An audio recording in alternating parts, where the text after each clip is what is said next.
A Bíblia diz assim, em Números 9, versículo 16.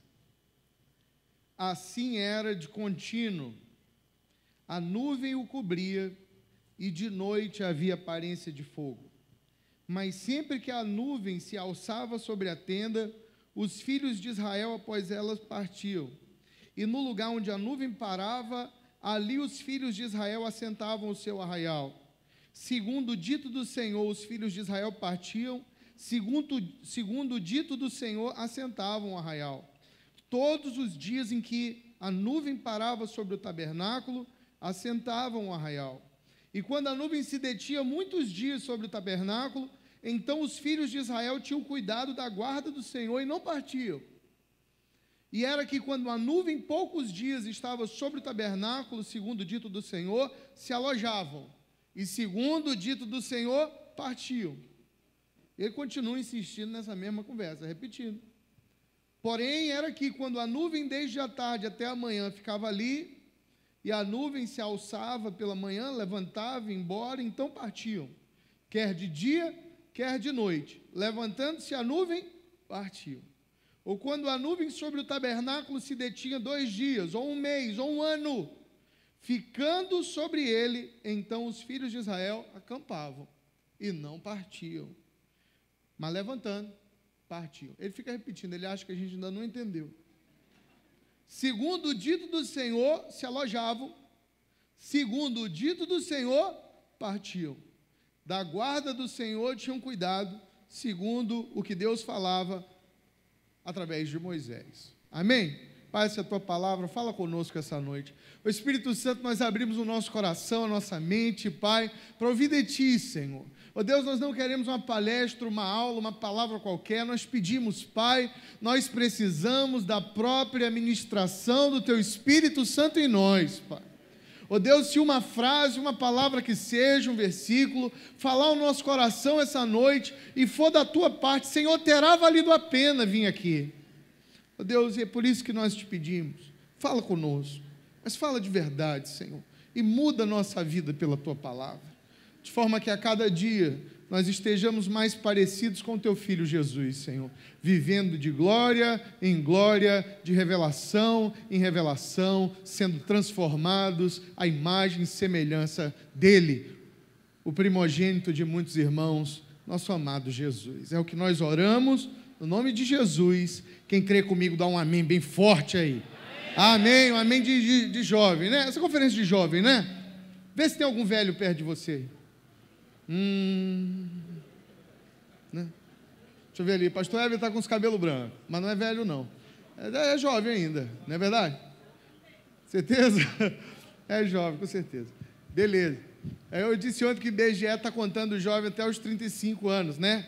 35 anos. Mas eu descobri que juventude tem a ver com idade, não. Eu conheço gente com 14 anos que está velho já.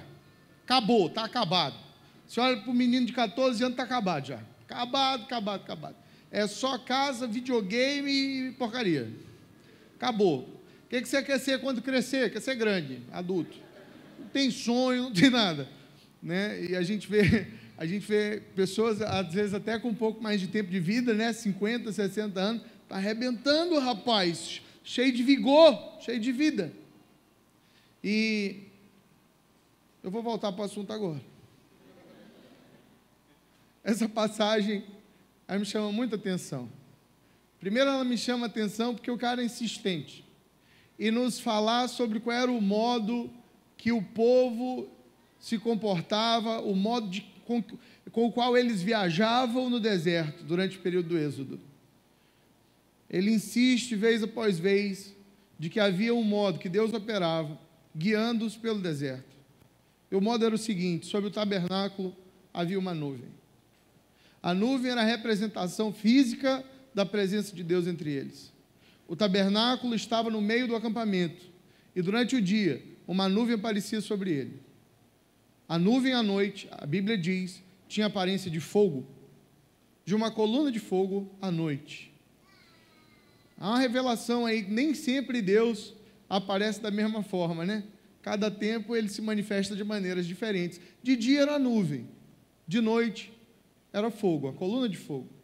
E havia um sistema aí, um modo com que Deus operava, guiando-os no deserto, nessa grande peregrinação de 40 anos, que era a seguinte, e ele exaustivamente repete, de que quando a nuvem parava, eles acampavam.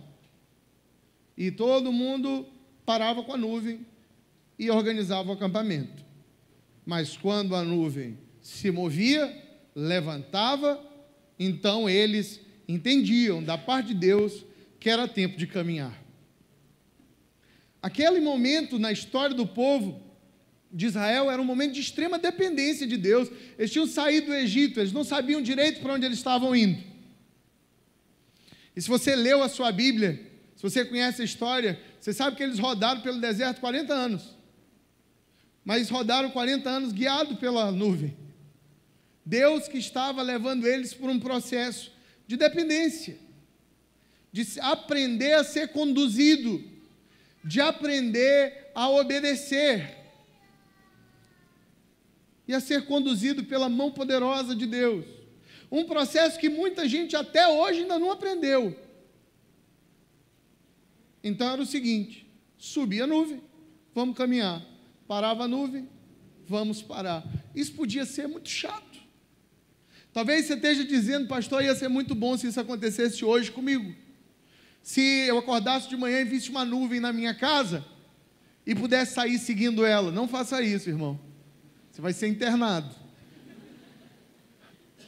Mas ia ser muito bom, você pode pensar. Mas eu não sei se esse era um estilo de vida muito fácil para o povo de Israel. Porque a Bíblia diz que se ela ficasse 2 dias, então 2 dias eles paravam. E ao acordar de manhã e ver a nuvem se movendo, eles tinham que desfazer tudo para reiniciar a peregrinação e a caminhada. Mas podia ser que ela ficasse 1 ano. Não tinha um sistema. Não tinha um prazo. Dependia somente de Deus. Podia ser 2 dias, 1 mês ou 1 ano, só Deus sabia. Você sabe por que Deus faz essas coisas conosco? Por que Deus não falou com eles assim, olha, toda segunda-feira, 7 horas da manhã, nós vamos caminhar. Toda segunda-feira, 7 horas da manhã, a nuvem vai mover. Seria mais fácil se Deus organizasse as coisas assim. Mas Deus não faz as coisas assim na minha nem na sua vida, porque senão a gente deixa de confiar em Deus e depender de Deus e passa a confiar no sistema. E é por isso que tem muita gente que ao longo dos seus anos de vida com Deus se torna religioso. Porque padroniza a ação e a vontade de Deus e passa a confiar muito mais no ritual e no sistema do que a depender da revelação fresca de Deus para hoje. Para onde Deus está me guiando hoje? O que Deus quer fazer na minha vida agora? Para onde a nuvem está caminhando? Bem, era exatamente isso que Deus queria ensinar ao povo. Dependência. Acordar de manhã e procurar, cadê a nuvem? Para onde ela está indo? Ela está ficando? Eu vou ficar. Ela está movendo? Eu vou mover. Todo dia, o maná do dia do alimento e o olhar à nuvem para a direção. Você está vendo como a vida do povo no deserto era uma vida de completa dependência.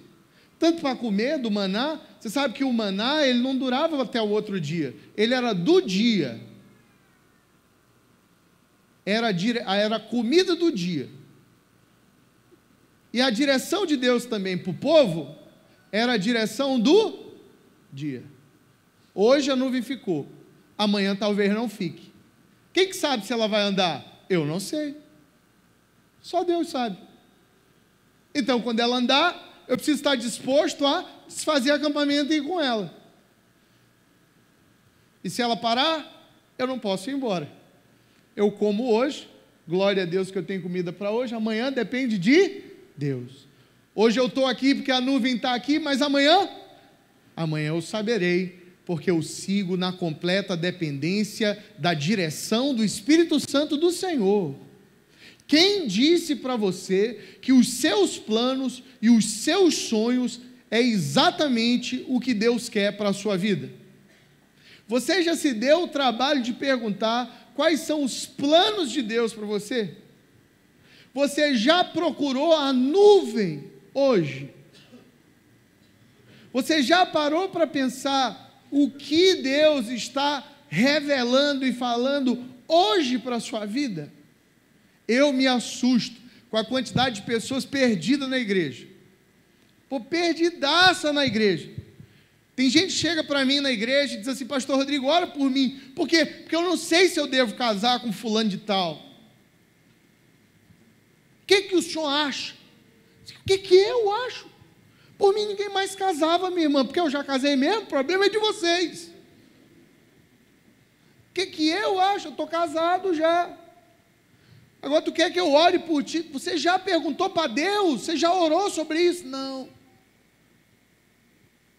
Queria seu conselho. Meu conselho é duvidoso. Se você chegar para mim e perguntar: pastor Rodrigo, eu estou com um convite para morar em Miami, eu devo ir? Eu vou dizer: deve, me leva contigo.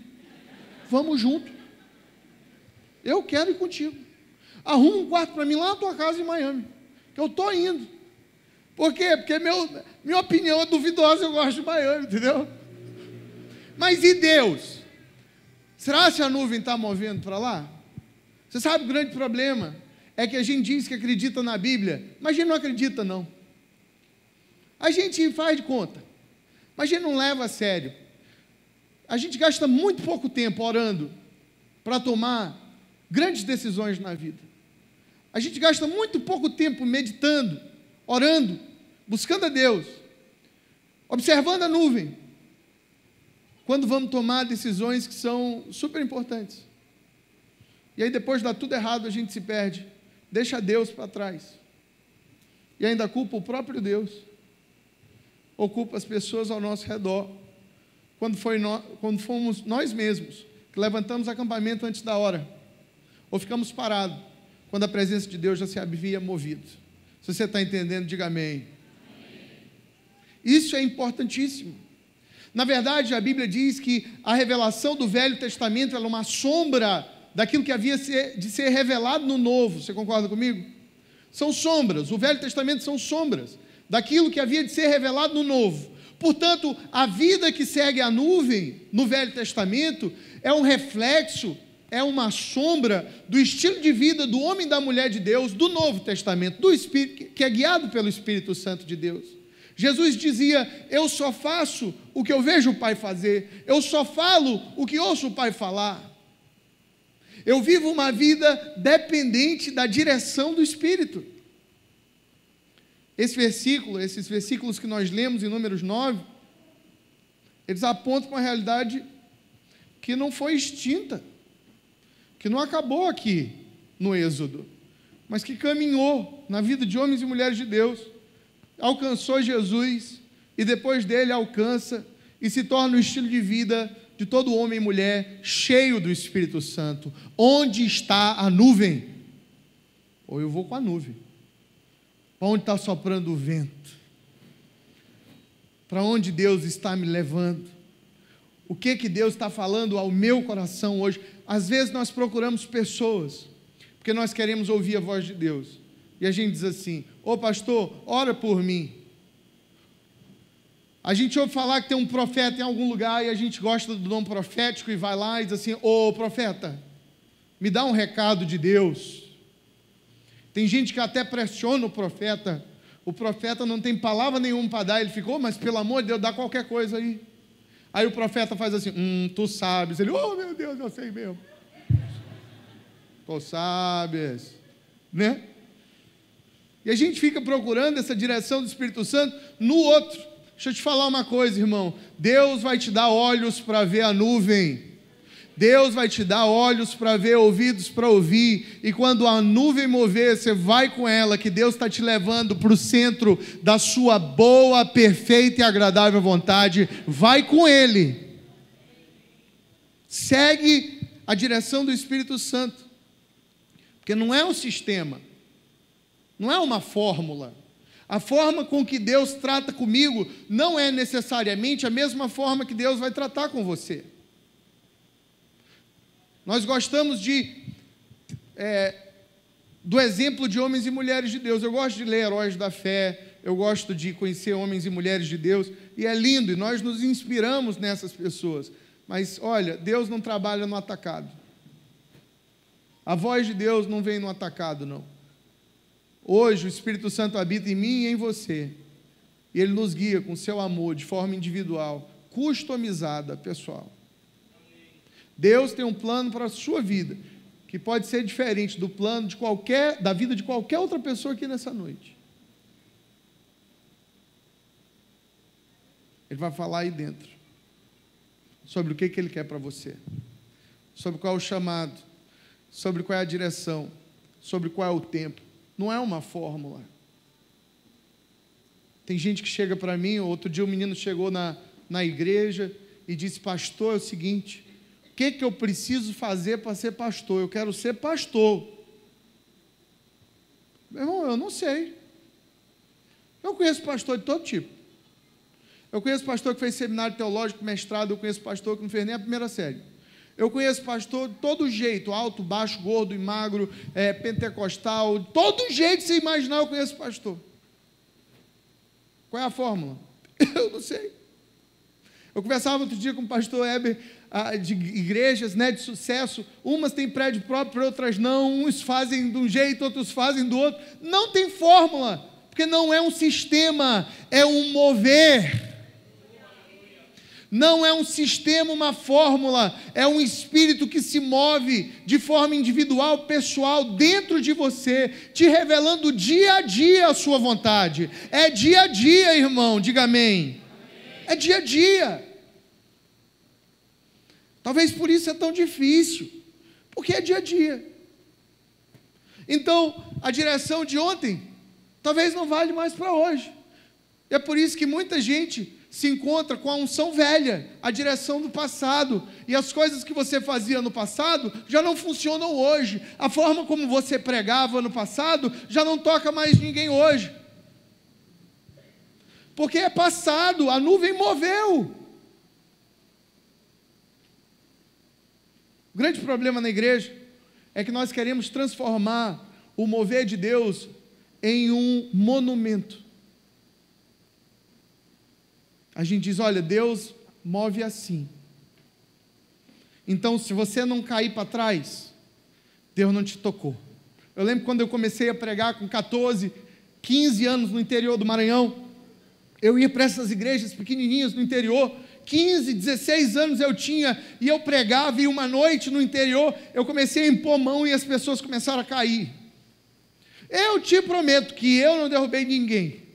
Eu ia orar e as pessoas caíam para trás. Puf, foi um escândalo na cidade. Porque a rapaziada das igrejas mais antigas disseram: rapaz, esse menino veio aí e ele é feiticeiro. Feiticeiro, ele é mágico. Ele coloca alguma coisa na mão dele, um cheiro, e as pessoas caem.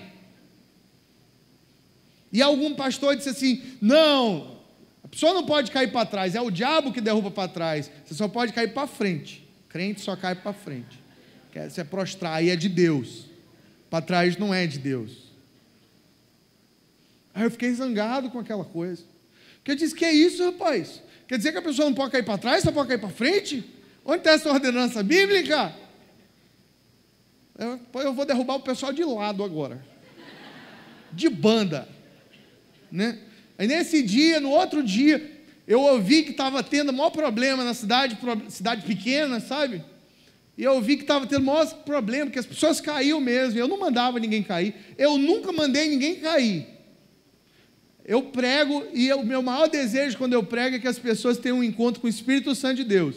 Se quiser cair para trás, cai, para frente cai, de lado cai, quiser dar cambalhota, dê, quiser correr, corra, desde que tenha um encontro com o Espírito Santo de Deus. Você manifesta isso da maneira que você achar melhor. Aí eu fui pregar à noite, aí o pessoal veio para frente, aí eu comecei a orar só com o dedinho assim, ó. Deus, toca essa vida. E a pessoa caía do mesmo jeito. Só para mostrar para aqueles que estavam me chateando que não é a mão, não é cheiro nem nada, nem o dedinho. É a presença de Deus que faz toda a diferença. Mas por que eles estavam com esses pensamentos? Não é porque eles são pessoas ruins, não. Quem pensa essa coisa de cair para frente de Deus, para trás do diabo, não é uma pessoa ruim, não. Não é uma pessoa má, de maneira nenhuma. É só uma pessoa religiosa. é uma pessoa que glorifica a Deus por aquilo que Ele fez no passado, mas persegue aquilo que Deus está fazendo hoje. Dá glória a Deus por aquilo que Ele fez nos séculos passados, na maneira passada, no mover passado, mas não reconhece o mover de Deus do agora. E a igreja é viva, a palavra de Deus é imutável, mas Ele move de novas maneiras. Jesus deixou um recado de que coisas ainda maiores do que aquela que Ele fez, nós faríamos. Tem lugar para o inédito na vida com Deus. Na vida com Deus há espaço para o inédito. Perfeito. Essa não é a questão, cair ou não. A questão é quando nós perdemos o frescor da vida do hoje com o Espírito Santo. E nós começamos a problematizar as pequenas coisas, porque perdemos o óleo, o frescor, o azeite, a direção para o agora, a vida. Viramos um monumento. É por isso que a igreja na Europa morreu. A igreja no mundo, ela só está viva na América Latina, viva. Na Europa está morta. As igrejas estão sendo vendidas na Europa, se transformando em mesquitas, em escolas, em centros comerciais, porque viraram grandes e belos monumentos, mas nenhum jovem quer entrar num monumento. Jovem não gosta de monumento, jovem gosta de vida, e das respostas para hoje, e do poder para o agora.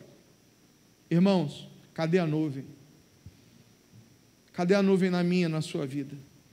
Para onde Jesus está nos direcionando? Essa é uma das grandes questões até hoje, e eu imagino que se você tem menos de 35 anos, seja uma grande questão na sua vida também.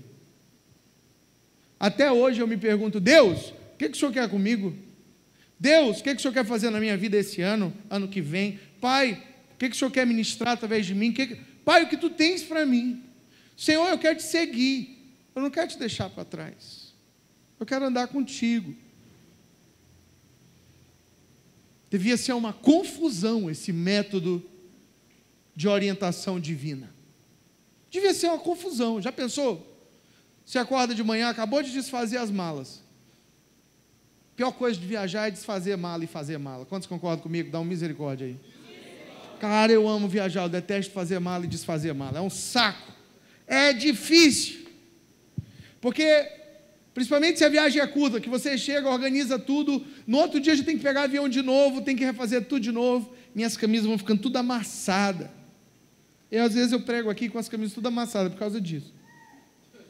Agora imagina acampamento. Chegamos, glória a Deus, a nuvem parou, vamos fazer acampamento aqui. Estamos aqui, tudo de boa, tal. Não, beleza. E aí, quanto tempo tu acha dessa vez? Cara, eu acho que da última vez foi pouco tempo, eu tenho certeza que Deus vai nos deixar aqui pelo menos um ano, tem um rio bacana aqui do lado, isso aqui está parecendo um lugar legal. Todo mundo dorme tranquilo, fizemos acampamento, estamos fazendo a comida, fizemos o fogo. E aí, ô José, fala, Sebastião, quanto tempo tu acha assim que vamos ficar por aqui? Eu gostei desse lugar. Ah, sei lá, a última vez ficamos um mês, talvez Deus queira deixar a gente aqui por um ano, aqui parece um bom lugar. Beleza, no outro dia de manhã, a nuvenzona, subindo, e a galera, de novo não. De novo não, lá vamos nós de novo. A gente vai ter que andar mais um pouquinho, vai ter que mudar alguma coisa, vai ter que transformar aquilo que a gente achava que estava estruturado, engessado, pronto. Talvez essa seja a coisa mais frustrante do trabalho do pastor, é que o trabalho do pastor nunca acaba. O engenheiro é o seguinte, você contrata ele, paga 15 mil reais para o engenheiro, ele faz um projeto para você, você paga uma taxa, ele acompanha a obra, 1 hora a casa fica pronta. Ele vai chegar para você e dizer assim, está pronta a casa, hein? Ficou bonita, pronta, acabou. O advogado, você vai lá, contrata ele, para ele peticionar, ele peticiona, ele entra com recurso, tudo, acabou. Pastor nunca acaba. Nunca chega o dia que o pastor olha para a igreja e diz assim, acabou. Está pronto. É isso aí. Não tem. Porque o mesmo irmão que num mês está dando glória a Deus, no outro mês ele está querendo matar a mulher dele. É verdade. Qualquer semelhança com a realidade não é mera coincidência. Nunca acaba. Isso às vezes dá agonia do pastor. Eu vou te falar uma coisa: se você vai fazer a voz de Deus, se você vai viver a vontade de Deus, você tem que aprender a viver uma vida independência que nunca acaba. E às vezes isso parece uma confusão. Você já teve a impressão na sua vida que Deus estava fazendo uma confusão na sua vida? Você já ficou alguma vez confuso com Deus? Não, né? Vocês são muito mais crentes que eu. Porque eu disse: Deus, pelo amor de ti mesmo, o que o Senhor quer comigo? Abre porta aqui, abre porta ali, fecha acolá, toda hora muda uma coisa. Eu não sei mais o que o Senhor quer comigo. Eu não sei. E sabe, eu ouvi um pastor dizendo uma coisa, eu quero repetir, parece heresia, mas não é. Deus usa a confusão.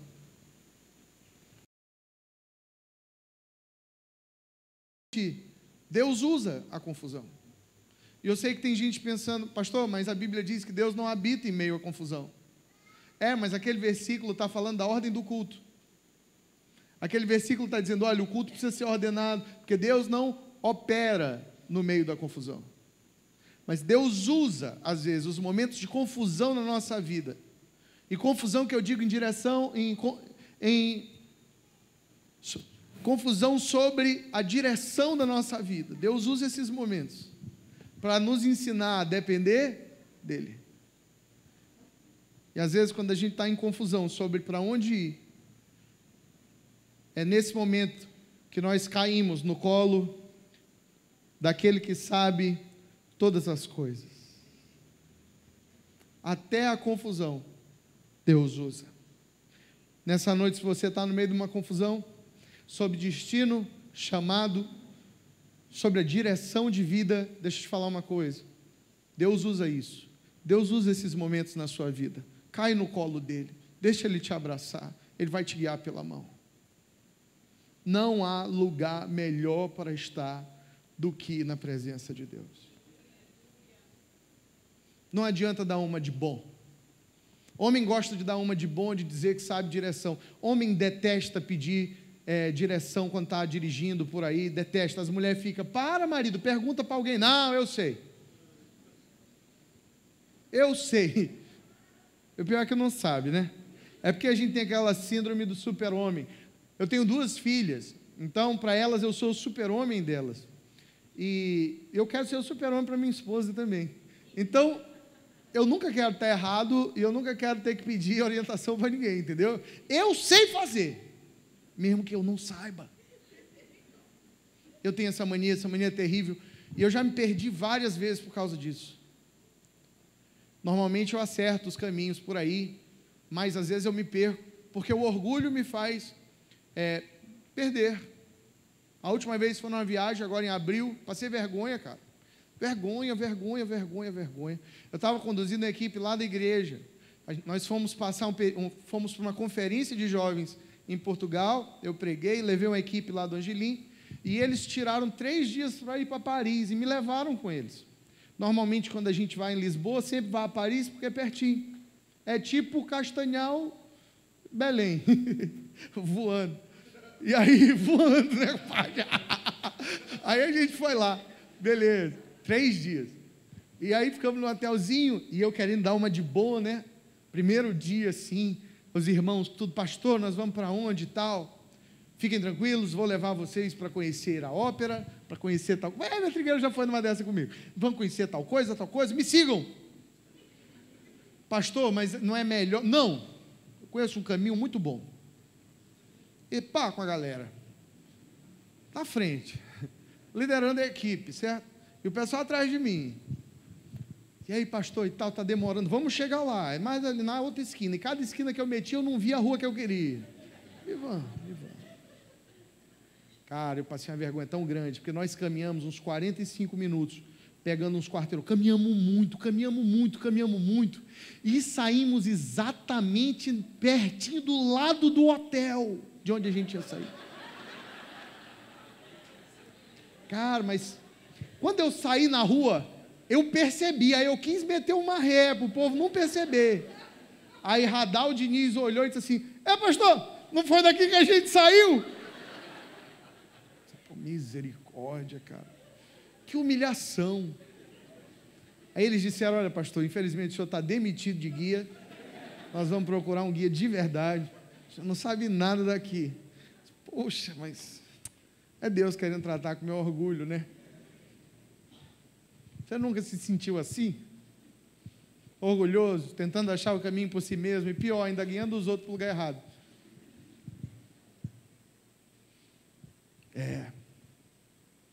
Para guiar alguém, a gente tem que aprender primeiro o caminho. Você quer ser líder de célula? Aprende a olhar a nuvem. Você quer liderar alguém na sua vida? Aprende a olhar a nuvem para você mesmo. Aprende o caminho. Diariamente, dia a dia. Pequenas porções de direção. E Deus vai revelando. Deus vai falando conosco. Deus vai manifestando a sua vontade. Tem muita gente cega pelo orgulho. Tem muita gente cega pelas tribulações. Tem muita gente cega pela religiosidade. Deixou de servir a Deus. Servir a Deus virou um costume.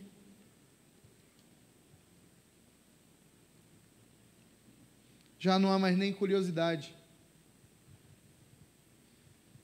de saber o tipo de vida que Deus gostaria que vivêssemos, as infinitas possibilidades da vontade, do poder de Deus que opera em nós. O que Deus pode fazer com a gente? Você nem imagina, hein? O que Deus pode fazer com você, se você simplesmente seguir a nuvem? É infinito. Eu conheço tanta gente improvável. A minha mãe é uma delas. A minha mãe era extremamente tímida. Tímida. Hoje, para tirar o microfone da mão dela lá na igreja, é uma luta.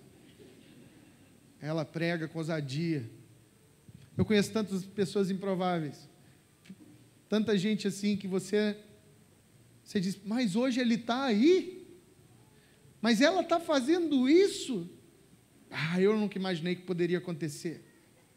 Foram pessoas simples, que seguiram o caminho da nuvem até a terra prometida, o lugar da bondade de Deus. Mas por que a gente fica cego? Você já parou para pensar? A Bíblia mostra 2 discípulos que estavam cegos para a presença de Deus. Isso está lá em Lucas capítulo 24, versículo 13. Abre a tua Bíblia comigo, e nós vamos só ler isso, vamos orar. Lucas 24, versículo 13. Diz assim a palavra de Deus: e eis que no mesmo dia iam 2 deles para uma aldeia que distava de Jerusalém 60 estádios, cujo nome era Emaús. E iam falando entre si de tudo aquilo que havia sucedido.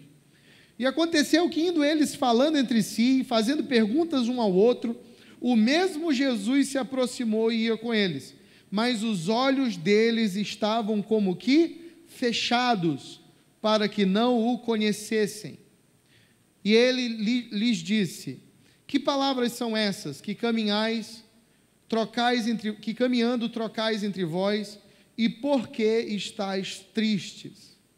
E respondendo um, cujo nome era Cleopas, disse: és tu só peregrino em Jerusalém, e não sabes as coisas que nela têm sucedido esses dias? E Jesus perguntou: quais? E eles começaram a dizer: as que dizem respeito a Jesus o Nazareno, que foi um profeta poderoso em obras, e etc, e etc. Eles começaram a mimimi para Jesus. Chama muita atenção essa passagem, que é uma passagem que acontece pós-ressurreição. Jesus quer deixar um ensinamento aqui para mim e para você. Ele aparece para os apóstolos, mas aparece para 2 discípulos pequenos. Discípulos que a gente só conhece o nome de um, Cleopas. Jesus resolve aparecer para eles, depois de ressuscitado, para deixar uma lição. E Jesus vai caminhando com eles no caminho. Repete comigo: caminhando com eles. E Jesus se manifesta ali. Mas eles não vêm. A Bíblia diz que os olhos deles estavam como que fechados. Deixa eu te falar uma coisa, irmão, não importa o que você sente. Às vezes você não consegue sentir nem ver, mas isso não quer dizer que Jesus não está caminhando no seu meio, que Jesus não está caminhando contigo. Às vezes no meio da confusão, você não está sentindo, mas Ele está lá. Porque a gente não vive por aquilo que sente. Viver por o que sente é a coisa mais terrível do mundo. Uma pessoa que é movida pelos seus sentimentos é uma pessoa que vive com problemas. Já pensou você chegar para o seu filho e dizer assim: filho, você pode ir para a escola quando você sentir vontade, tá bom? Você sabe quando é que seu filho vai para o colégio? Nunca!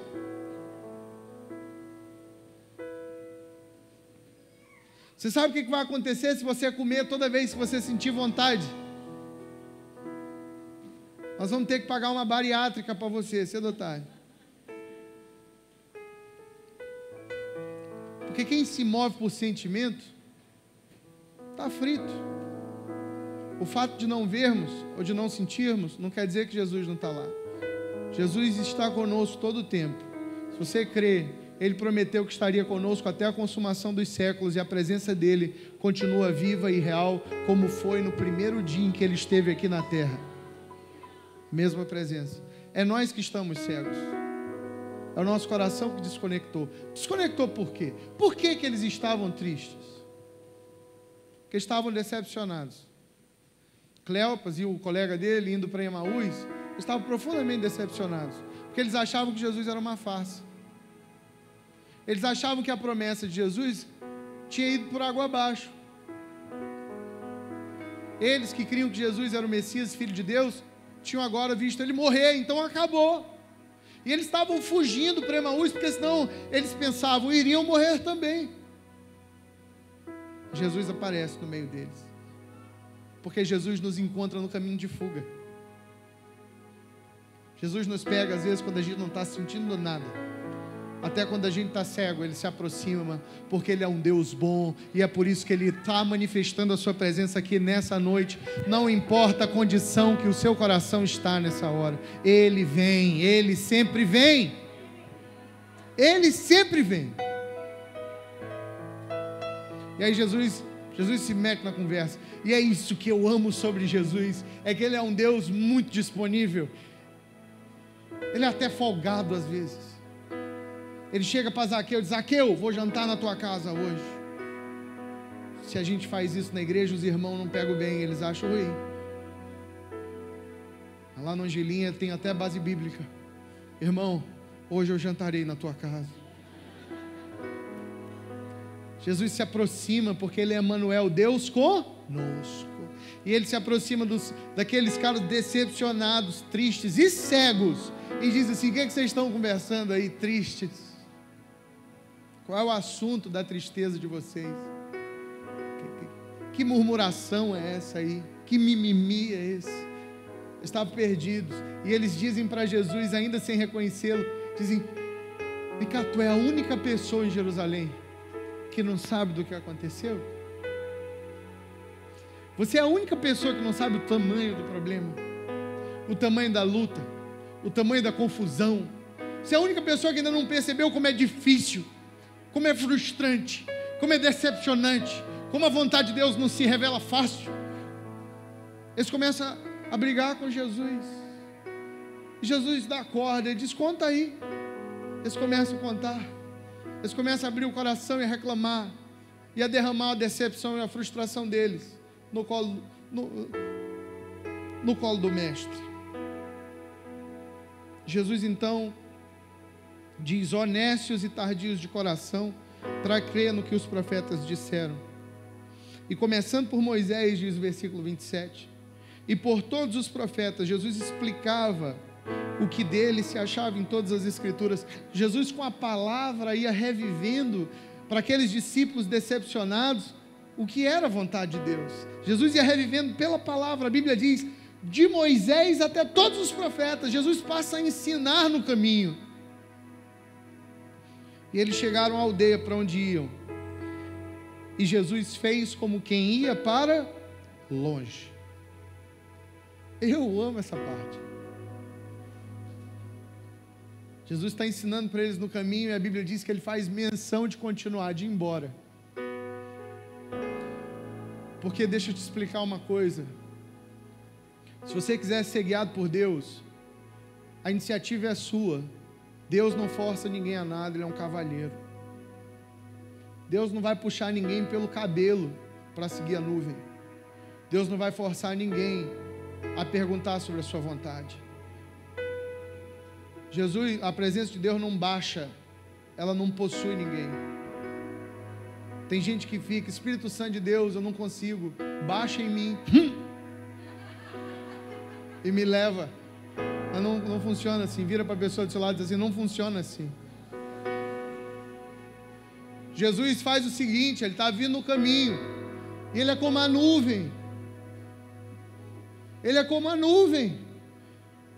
E a Bíblia diz que ele faz menção de ir embora. Ele diz: olha, eu vou continuar aqui. Só que os discípulos sentem algo no coração deles. A Bíblia diz que mais na frente, eles conversando entre si, dizem: olha, o nosso coração ardia quando ouvíamos as suas palavras e ensinamentos. Eles perceberam algo ali, mesmo ainda feridos, cegos, decepcionados, havia algo no coração deles, porque olha, irmão, quando Jesus vem dá para sentir, diga amém. E aí, porque eles estavam sentindo algo, eles dizem assim: fica conosco, não passa de nós.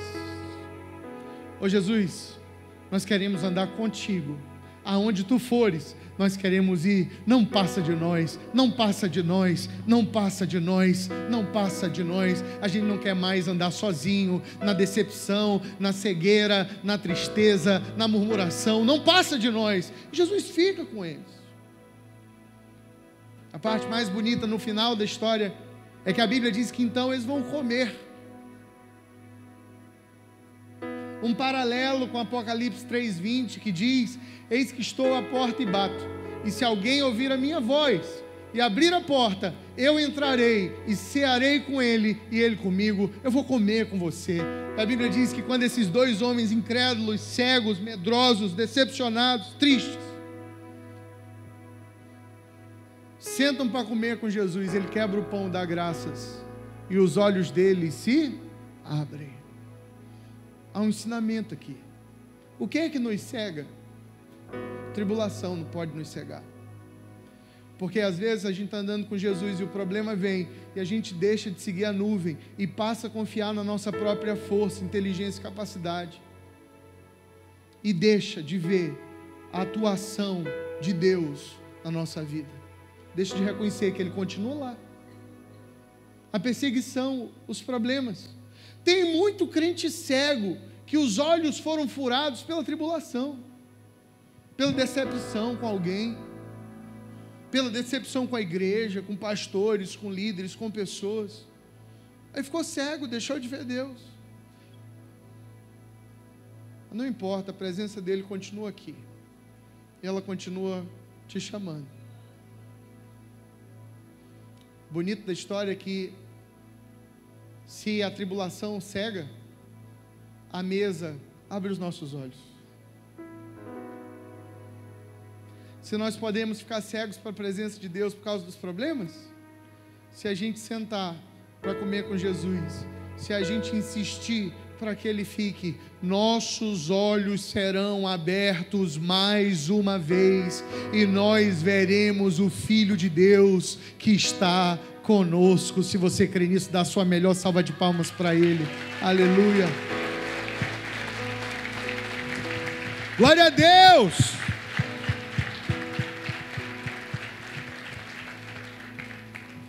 É a cura. Agora, quem que quer andar com Jesus? Quem quer andar com Ele tem que pedir, tem que insistir, tem que buscar, tem que procurar a nuvem. Eu não quero ficar para trás. Danduque, um dos nossos pais na fé, na verdade eu gosto de dizer que ele é meu avô, que ele tem uma influência, ele teve uma influência, tem uma influência muito grande na minha vida. Eu tenho uma pasta de pregações dele no meu computador, com muitas pregações dele, de muitos anos, de 93, de 94, eu era criança. Às vezes eu viajando de avião pelo Brasil, eu vou ouvindo. O intérprete ainda era o David Quillen. Eu ouço, já ouvi ele várias vezes, já interpretei ele, já andei com ele. E o Danduque sempre diz que no começo de cada ano nós deveríamos fazer algumas perguntas para Deus. Deus, o que o Senhor está fazendo na minha geração? Deus, o que o Senhor está querendo fazer na minha geração? E a segunda pergunta, Deus, como é que eu posso contribuir para aquilo que o Senhor quer fazer na minha geração? Como é que eu posso ser parte do que o Senhor está fazendo? Ou se você não tem essa curiosidade, eu tenho. Eu não quero ficar sozinho no acampamento. Eu quero ir aonde a nuvem me levar. Eu quero seguir a presença de Deus. Eu não quero andar sozinho. Eu vou insistir, porque eu quero andar com Jesus. Fica comigo, não passe de nós. Essa é a nossa oração nessa noite. Não passa de mim, Senhor Jesus. Coloca a mão no seu coração e diz assim: não passa de mim, Senhor. Se Ele fizer menção de ir embora, a gente agarra Ele. Vai para lugar nenhum, Jesus. Não sozinho. A gente está na tua cola. É Eliseu e Elias, não é? Elias ficava, fica aí para trás. Ele diz, de maneira nenhuma. Estamos juntos. Together forever. Elias ficava, fica, rapaz. Não vou ficar não. Fica aí um pouquinho, rapaz. Deixa eu ir ali. Jeito nenhum. Que eu ouvi falar que tu vai ser levado hoje. Eu não quero perder isso. Aonde tu for, eu irei. É a louca declaração de amor de Ruth. Aonde fores, eu irei. Teu Deus é o meu Deus, teu povo é o meu povo. Aonde morreres, morrerei eu, e ali serei sepultado. Que o Senhor me faça isso e muito mais. E outra coisa que não seja a morte me separar de ti. Não te largo por nada. Eu quero te convidar nessa noite para uma vida na direção do Espírito Santo de Deus. Uma vida que segue a nuvem. Se você essa noite está aqui e sente que ficou para trás, você sente que está perdido. Pastor, estou perdido. Perdidaço. Teve um dia que eu queria isso para a minha vida, sabe? Mas hoje não mais. Hoje eu não acredito que Deus possa fazer nada mais na minha vida. Eu acho que eu fui chamado mesmo só para vir para a igreja. Deus, você pode me dizer, pastor, eu sinto como se tivesse envelhecido da minha fé. Como se o meu coração tivesse envelhecido.